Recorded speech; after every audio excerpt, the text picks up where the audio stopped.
ஓம் சாய்ராம். என் அன்பு குழந்தையே, அப்பா கொண்டு வந்துள்ள இந்த அற்புத மலரை நீ தொட்டுவிட்டாயல்லவா?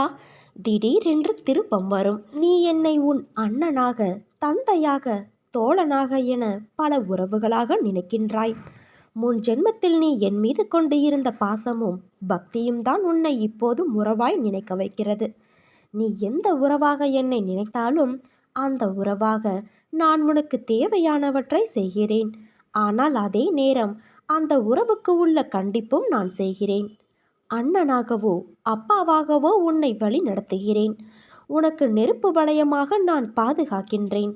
சில நேரம் அந்த நெருப்பின் வெம்மை உன்னை சுடும், ஆனால் உன்னை தாக்காது.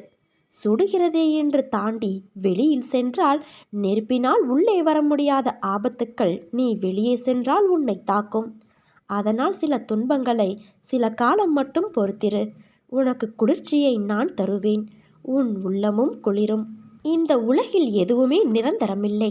பணம், பொருள், பதவி, அதிகாரம் இப்படி எதுவுமே நிரந்தரமில்லை. இது உனக்கு மட்டும் அல்ல, உலகில் உள்ள அனைவருக்கும் பொருந்தும். எல்லாம் குறிப்பிட்ட காலம் வரை மட்டும்தான். இவ்வுலகம் இன்றும் இயங்குவது அன்பினால்தான். அதை புரிந்து இன்பத்தையும் துன்பத்தையும் சரிசமமாக நினைக்க உன் மனதை பக்குவப்படுத்திக்கொள். எல்லோரிடத்திலும் அன்பு செலுத்து. யாரிடமும் பாராமுகம், பகைமை காட்டாதே.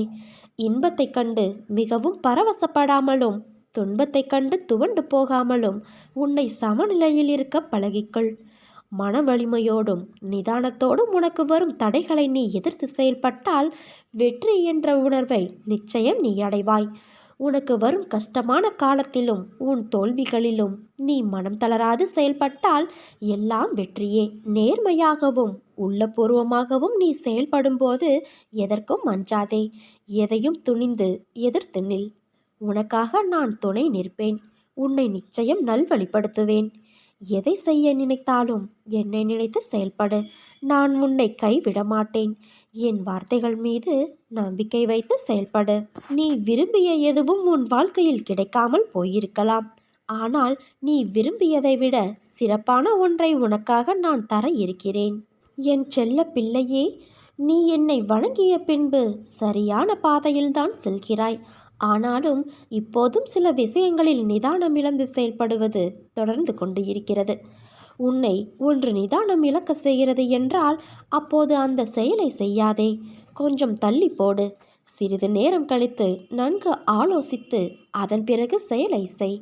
வாய்ப்புகள் மீண்டும் கிடைக்காது என்பதற்காக எதையும் அவசரமாக நிதானம் இழந்து செயல்படக்கூடாது.